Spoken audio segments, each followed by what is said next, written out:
Programa Espírita Quarta Dimensão. Não me conte nada sobre o caso. Foi assim que Nora Renner recebeu o investigador Joe Uribe em sua casa, na Flórida, em 1993. O caso em questão era o assassinato do auditor fiscal Walter Sullivan, 4 anos antes. Noreen, uma médium investigativa, pegou o cinto e o relógio que a vítima usava quando morreu e fechou os olhos. De repente, começou a convulsionar, em uma espécie de transe, e falou: "Estão batendo em mim. Estou muito machucado. Acho que atiraram na minha nuca." Quando voltou a si, ela sabia descrever com detalhes o rosto do assassino, o de sua mulher, o local da morte e o esconderijo da arma do crime. "Nunca acreditei nesse tipo de coisa", diz o investigador Joe Uribe, "mas resolvi ir atrás e descobri que ela tinha acertado até o último detalhe, inclusive a cor da casa do assassino." O culpado, Eugene Morey, confessou o crime e só não acabou atrás das grades porque foi morto enquanto tentava fugir da polícia. Um caso semelhante iremos encontrar na história, nos Estados Unidos também, em 1848, com a família Fox, o caso de Hydesville. Os fenômenos espíritas acontecem em toda a história. Os espíritos existem e existem pessoas dotadas de comunicar-se com os espíritos. Mas há um detalhe aí. É necessário saber o que é fraude e o que é realidade. Daí a necessidade de se utilizar aquilo que Allan Kardec utilizou, o método investigativo. É necessário saber o que é da competência material e espiritual, pois o Espiritismo tem como objetivo analisar as coisas materiais e espirituais e a relação que existe entre ambas. Por isso, meu querido amigo e amiga, nunca descarte qualquer coisa, mas use o método investigativo, porque as verdades elas existem e nós devemos saber como funcionam as coisas de Deus. Conheça o Espiritismo, conheça a ciência espírita. O Quarta Dimensão já começou.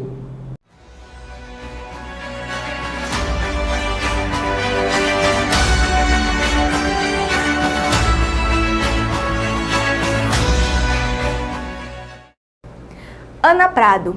Ana Rebelo Prado nasceu em 1883, em Parintins, Amazônia.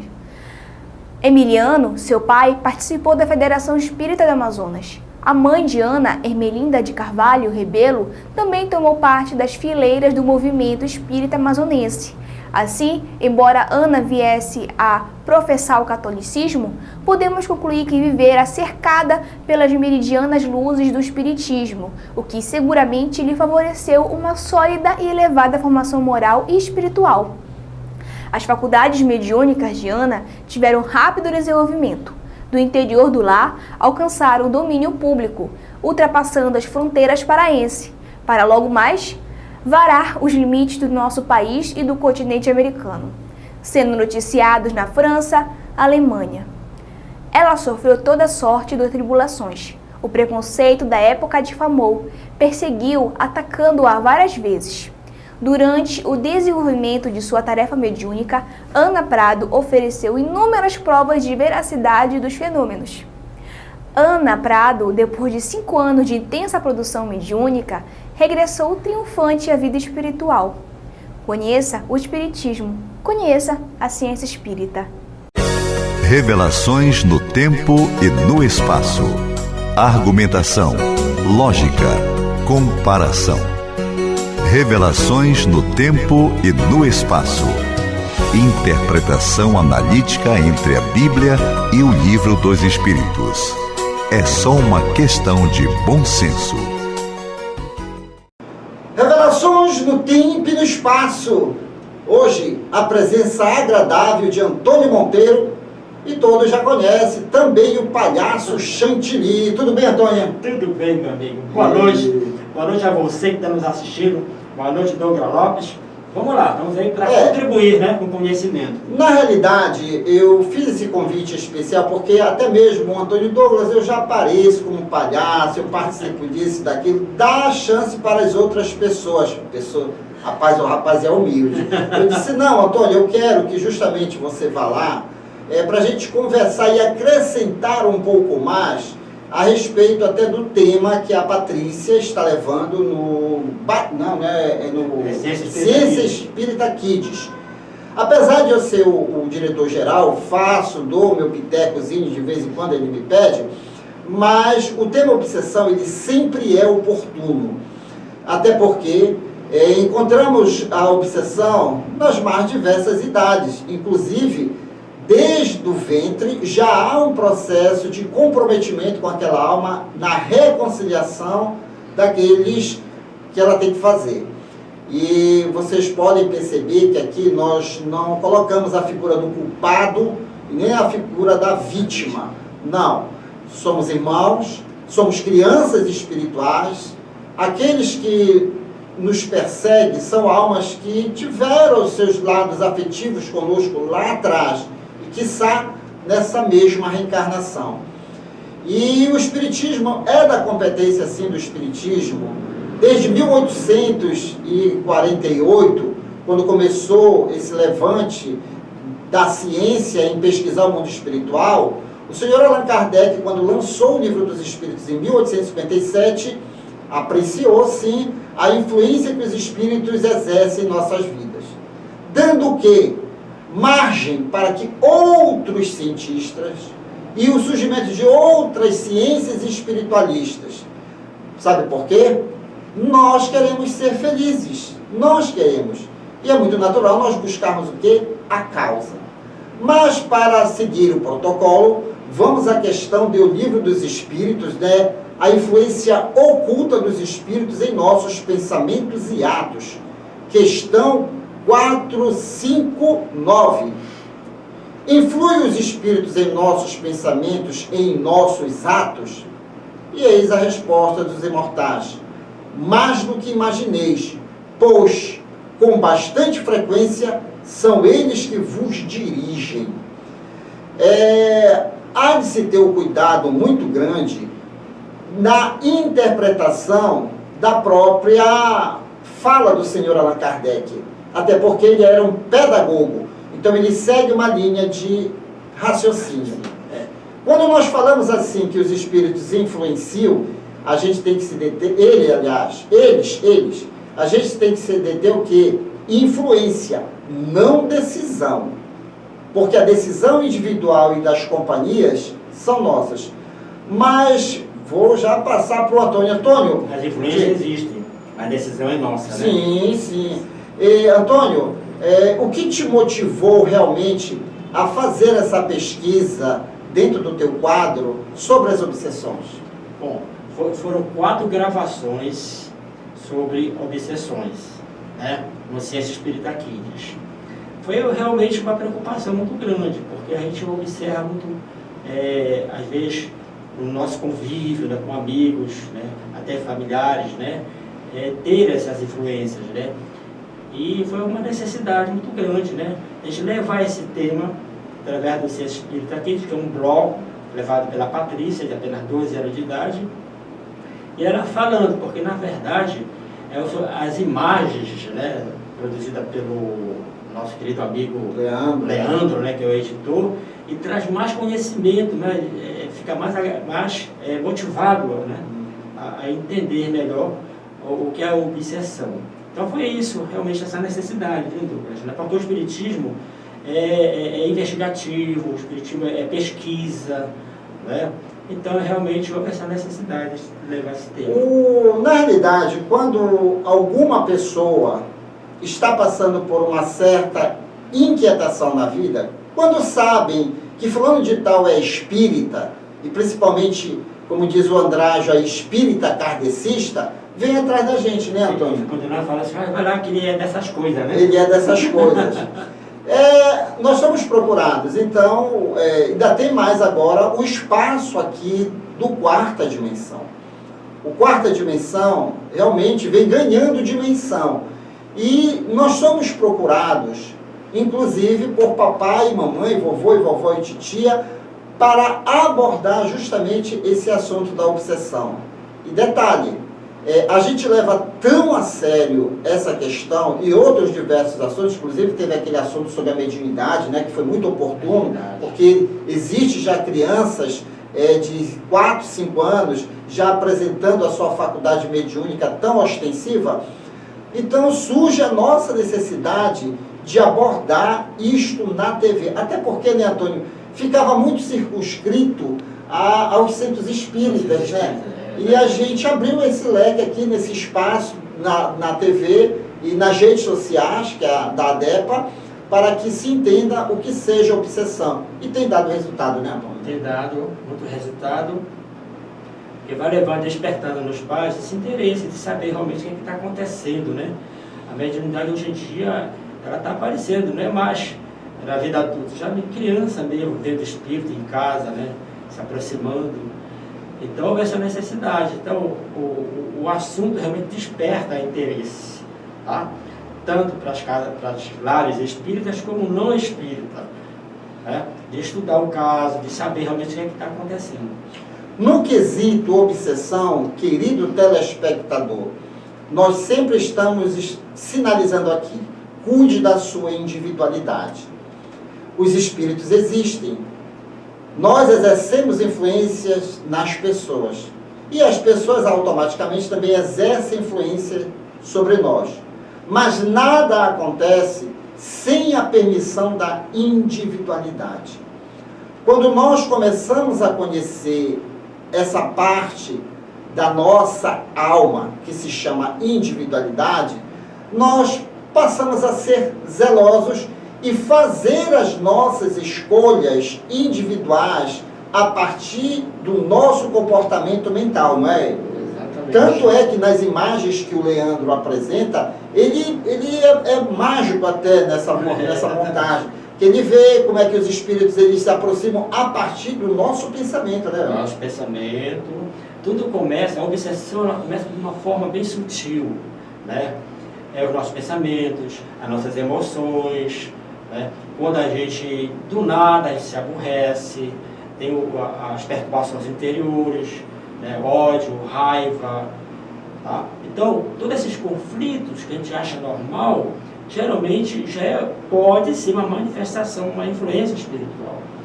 Eles passam a trabalhar nossos pensamentos, as nossas emoções, tá?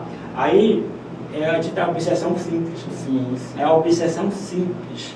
Ela começa nessa simplicidade, né? Então é preciso a gente estar com um pensamento voltado para o bem. As fixações mentais, né?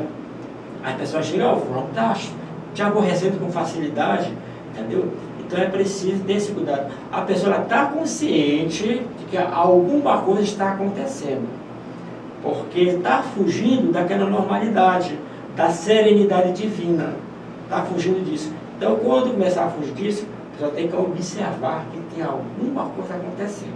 O que você falou é muito pontual. Nós não costumamos dar valor para aquilo que sai da rotina. Isso chega até a ser uma invigilância. O próprio Jesus, ou Cristo, ele disse, vigiai. Jesus foi claro em nos mostrar que todos nós temos o quê? Individualidade, livre-arbítrio. Mas nós somos responsáveis por esta liberdade e por essas ações de comportamento. Então não é para a gente ficar o quê? Rancoroso com as situações, porque todo o movimento de liberdade e individualidade tem a sua consequência. Algumas pessoas devem estar dizendo, poxa, mas eu não faço nada. Mas aí é que vem a questão da vigilância. Não fazer nada. Não fazer nada, não ficar. A questão da vigilância, e Antônio, ela passa muito por essa situação. A gente não perceber os nossos movimentos. Não é para a gente ficar andando assustado na rua. Não é para a gente deixar de sorrir e abraçar as pessoas, mas simplesmente procurar saber o porquê que eu estou fazendo isso. Porque tudo que eu faço terá a sua consequência. Não é gostoso quando você vê o resultado de uma ação muito bem planejada por você? Você desenhou, tipo assim, o Antônio e a sua equipe, eles desenham a parte do Ciência Kids. Quando eles veem montado, eles ficam tão alegres perante eles mesmos. Mas por quê? Porque eles desenharam o quadro, desenharam toda uma situação e execução. Então, quando a gente participa e presta atenção no que nós estamos fazendo, há uma satisfação. Mas quando nós fazemos algo maquinalmente, sem prestar atenção, nunca se esqueça, querido telespectador, tem a consequência da lei de ação e reação, abordado também já pela Patrícia. A questão da ação e reação. Tudo que nós fazemos surtirá o seu efeito. As consequências. Então, as obsessões, elas partem justamente do não zelo da nossa individualidade, da não vigilância diante do nosso livre-arbítrio. E qual é a dica, né, Antônio? Ser mais zeloso com você mesmo, né? Mas, Douglas, durante toda essa pesquisa que nós fizemos, existe um tipo de obsessão, todas são perigosas, claro, porque toda a ação do espírito inferior sobre a pessoa é um tipo de obsessão. Mas ele tem uma que ela é traiçoeira, é a fascinação. O processo fascinatório, a pessoa acha que não está acontecendo nada com ela. Pois é. Ela está fazendo os absurdos, né? Coisas incríveis. Né? As pessoas de fora estão percebendo que está errado, mas ela não, ela acha que está tudo certo. Né? Daí a importância, sabe o que, Antônio? De ouvir a opinião dos outros, né? Tem gente que não abre espaço para ouvir opiniões. E os espíritos imprimem uma confiança cega na criatura, tá? Que ela passa a achar que está tudo normal, tudo tranquilo. Ela está se estressando, está se aborrecendo, mas está tudo normal para ela, né? Então ela não aceita a opinião de ninguém, né? Que contraria uma... E olha, isso aí, a questão da fascinação é uma técnica hipnótica provocada por alguns espíritos. Eles conhecem. Então eles fazem com que a pessoa ela crie a ilusão hipnótica, criam imagens de que ela está certa. Por isso nós vamos insistir. Tudo que foge à normalidade, a gente tem que investigar. Porque se a gente não tomar cuidado, ganha proporção. E aí eu vou ser um eterno obsediado? Não. Se você está passando por alguma influência negativa de espíritos do mal, como as pessoas costumam dizer, peça ajuda. Porque nós somos um projeto de Deus feito para a felicidade. Tudo tem solução. Nada é perdido. Nada é perdido. Então, tudo bem, Douglas, eu caí, Chantilly, eu caí e tudo mais, e aí eu vou ficar eternamente aí obsediado. Não. Agora é só fazer o trabalho de reconstrução. E aí não vale desanimar, porque nós estamos ainda no planeta escola, não é, Antônio? Exatamente, estamos na aprendizagem, né? Somos crianças espirituais, né? É tão gostoso quando nós nos reconhecemos como espírito, é tão gostoso quando nós nos reconhecemos como espíritos em processo de evolução. Então, em algumas coisas nós devemos dar o desconto. Você que está passando por alguma situação de obsessão, aceite ajuda. Aceite ajuda, busque pessoas sérias, que conheçam o assunto, porque se você buscar as pessoas erradas, você vai demorar um pouquinho para sair. Mas buscando as pessoas sérias. E o Quarta Dimensão está aqui para colaborar. Sabe por quê? São para mais de 8 bilhões de pessoas e parece que está chegando mais gente. Está chegando mais gente.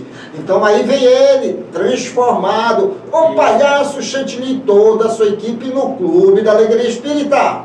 Depois eu volto. Residencial e pousada Minuano, Salinópolis, Pará. Estrada principal do Atalaia, bem próximo à praia do Atalaia. Venha desfrutar do conforto da Minuano. Faça sua reserva. 91 991 669817.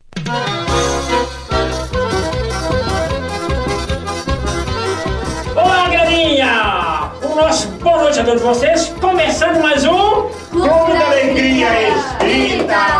E hoje tem uma presença aqui maravilhosa aqui com a gente. Gabriela, que você já conhece, né? Boa noite, Gabriela. Boa noite. Isso. E aqui nós temos os irmãos caipirinhas, tá bom? Temos aqui o nosso querido amigo Gabriel. Boa noite, Gabriel. Boa noite. Isso. E o irmão dele, o Miguel. Boa noite, Miguel. Boa noite. Isso. E o meu irmão, que todo mundo já conhece, palhaço Pisuto. Boa noite, galera! Isso. Começando com muita alegria, muita paz. E muita quadrilha! Isso. Então vamos Então bora lá. dançar! Vai.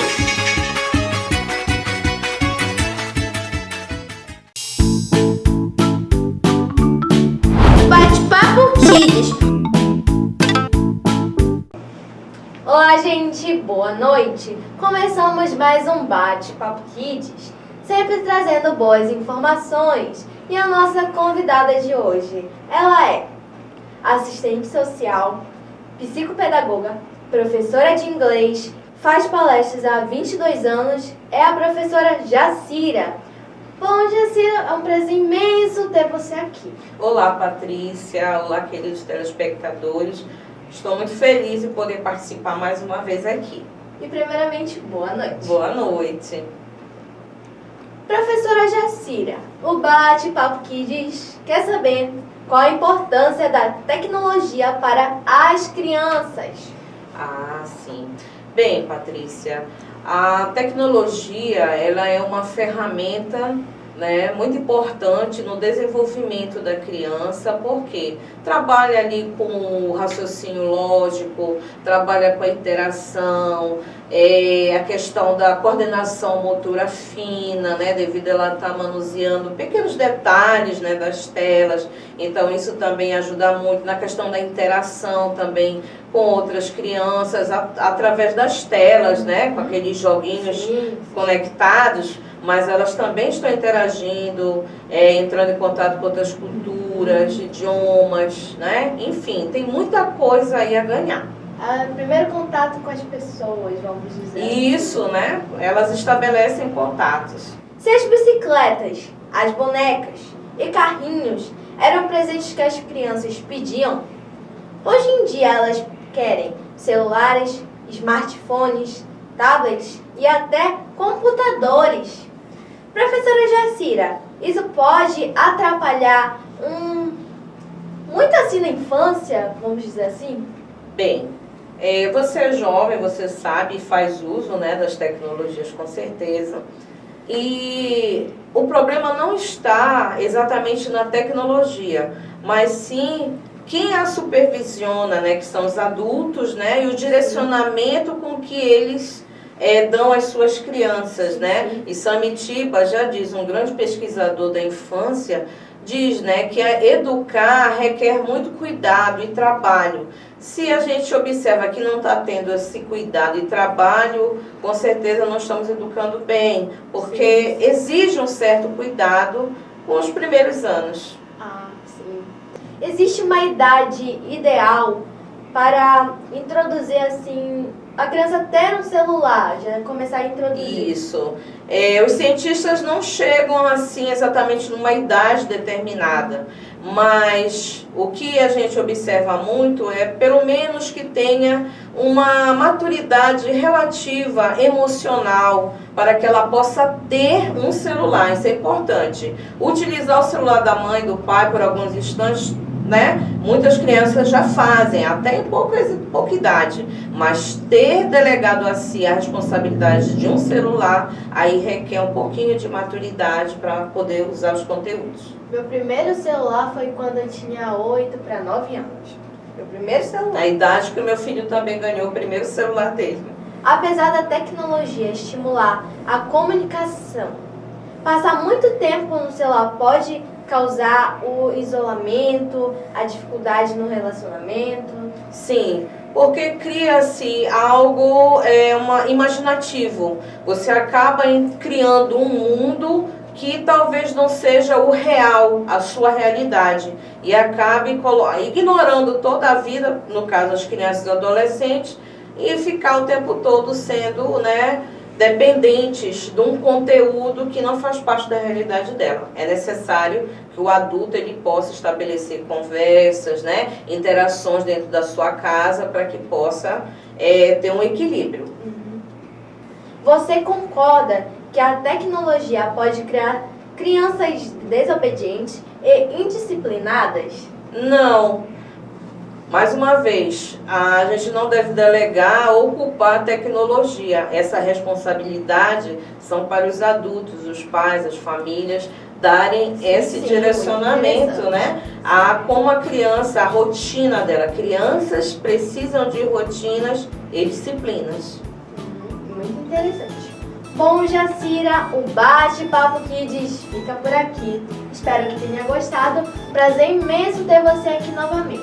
Muito obrigada, Patrícia. Obrigada aos telespectadores. Um assunto realmente muito gostoso de falar. Bom, gente, o Bate-Papo Kids fica por aqui. Espero vocês no próximo programa.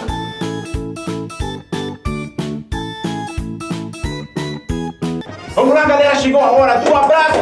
Isso, hora do abraço. Um abraço vai pro nosso querido amigo Samuel Fonseca. E também pro casal Ronaldo, enfermeira, a dona Dalva, lá na passagem São Francisco, no Marco. E a Martinha e as crianças lá no Gabi, Centro Espírita Gabriel Ferreira, aqui em São Paulo. Um abração. Olha a foto das crianças de lá. Dá uma olhada na foto aí, olha aí. Isso. Um abraço vai pra dona Rose e a Laís. A Laís, gente, é ex-chantilete, viu? Meu programa aí há 2 anos atrás, 3 anos atrás aí. Dá uma olhadinha na foto que ela está, ok? Abraço, Gabriele! O meu abraço vai para todo mundo que está assistindo esse programa. Legal. E Gabriel? Um abraço para minha mãe Roberta e para minha mãe e meu melhor amigo Breno. Breno, Miguel? Eu dou um abraço pro meu irmão Rafael e meu pai. Isso. Legal. E o meu vai pra toda a galera do Dírio! Isso! Olha a roda!